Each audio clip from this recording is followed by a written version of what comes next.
Mëngjesi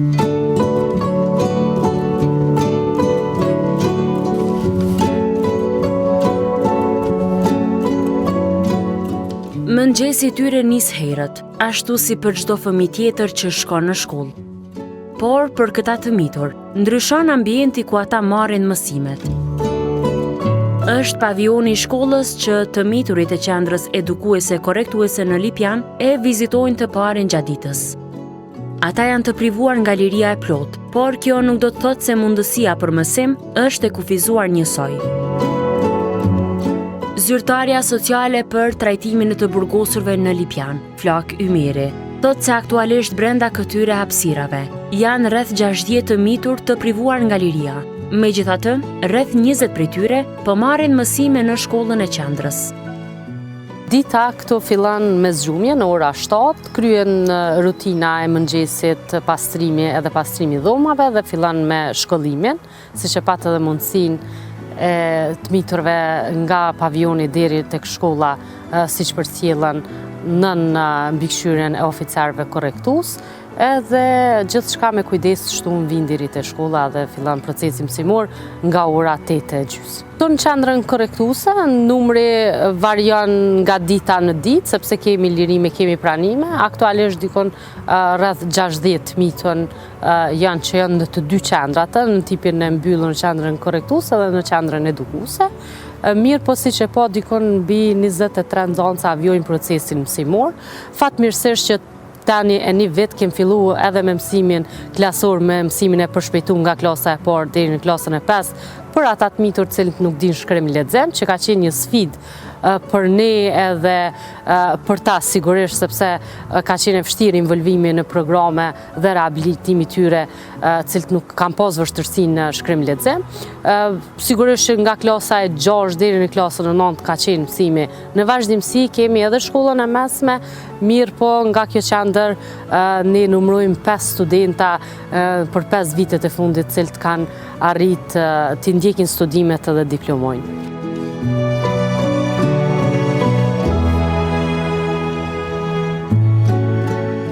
Sipas saj, të miturit e shijojnë këtë pjesë të ditës. Mësimet që i lanë në gjysmë jashtë, ata i vazhdojnë brenda, duke qenë në shoqërinë e shokëve nga vende të ndryshme. Në fillim, ndoshta shumica e njerëzve nuk janë e dieni që qendra korrektuese posedon shkollën nga klasa e parë deri në klasën e 12, mirë po me informimin, me bashkëbisedimin, shumica prej të miturve janë të gatshëm të bashkëpunojnë me ne dhe ta ndjekin mësimin, sepse duke ditur rëndësinë e shkollimit edhe është njëna prej gjanave bazë për të filluar rehabilitimin e risocializimin, ku ata patjetër duhet të nënshtruan shkollimit edhe programeve, sepse është mënyra e vetme drejt integrimit në komunitet. Kontaktet janë të vazhdueshme me prindërit, sidomos përmes neve punëtorëve social. Unë kisha dashur me i falenderu prindërit që janë bashkëpunues me ne,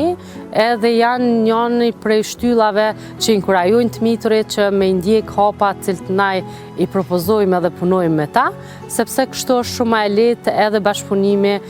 mes të miturve edhe neve si staf, kur në këtë trekëndshën e kemi prindin, e kur sidomos prindë janë bashkëpunues, edhe janë inkurajues për vetë miturin, ku është edhe një siguri që ata po kujdesen për fëmijët e tyre pavarësisht gabimeve të cilat bëjnë, edhe është një siguri, për shembull kur prindrit janë të gatshëm që fëmijët t'i pranojnë prapë në familjet e tyre edhe t'ju dhonë mbështetje për një jetë shumë atë mirë, për një jetë për të ndjekur ëndrat e tyre.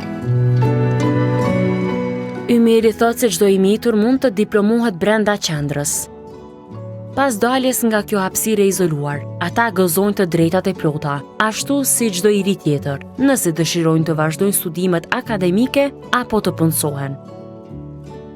Studentat kanë mundësinë të ndjekin studimet në Universitetin e Prishtinës apo në kolegjet private, edhe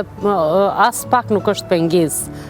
për të miturit, sado që ata dëshirojnë të vazhdojnë rrugtimin e tyre akademik në cilin dhe universitet që ata shprehin dëshirën. Siç e cekëm që janë dikon mbi 23 mitur të cilët ndjekin procesin mësimor, ata të cilët nuk janë në proces mësimor është arsyeja sepse kanë të përfunduar shkollimin fillor apo të mesëm, edhe ne deri sot marrim fletkalimet nga shkollat ku ata kanë ndjekur procesin mësimor, mirë po shpeshherë është sfidë se nëse ai fillon mosën edukative apo dënimin në mes të gjysmëvjetorit, na duhet kohë për ta kyçur në procesin mësimor, mirë po ata të cilët e kanë të përfunduar, kjo është ndoshta njëra prej arsyeve që një pjesë të mitura nuk janë në proces. Disa të mitur nuk marrin mësime për arsye të ndryshme dhe qëndrojnë në qendrën e tipit të mbyllur. Megjithatë, në të ardhmen priten që kjo të ndryshojë dhe të gjithë të kalojnë në një qendër të tipit të hapur për të marrë shërbimet edukative. Të miturit cilët janë me mosë edukative në qendrën edukuese korrektuese janë të miturit me privilegje dhe me vetë kontroll të shtuar, janë të vetë menaxhueshëm, kurse këta të cilët janë në tipin gjysmë të hapun, ende nuk kanë arritur në legjislacionin e 1 të tretës, mirë po kanë ende në probleme ndoshta me procedurat ligjore, mirë po tash parashihet që në një të ardhmen të afër gjithë të miturit cilët janë me mosë edukative të jenë në tipin e hapun, sepse roli i mosës edukative është i tillë që fëmijët qëndrojnë në tipet e hapuna, mirë po ne jemi në këtë proces edhe po besoj që shumë shpejt gjithë të miturit do të përfshihen në qendrën edukuese korrektuese. Mësimdhënës s'ka të mjaftueshëm, gjitha lanë përfshihen nga mësuesi i klasës, po ashtu edhe arsimtarët me lëndë të tyre, siç janë nga klasa e 6 deri në klasën 9, kurse në shkolla e mesme është shkolla Adem Glavica, ku është drejtimi teknik, ku përfshihen lanë teknike dhe janë të plotësuara me profesora.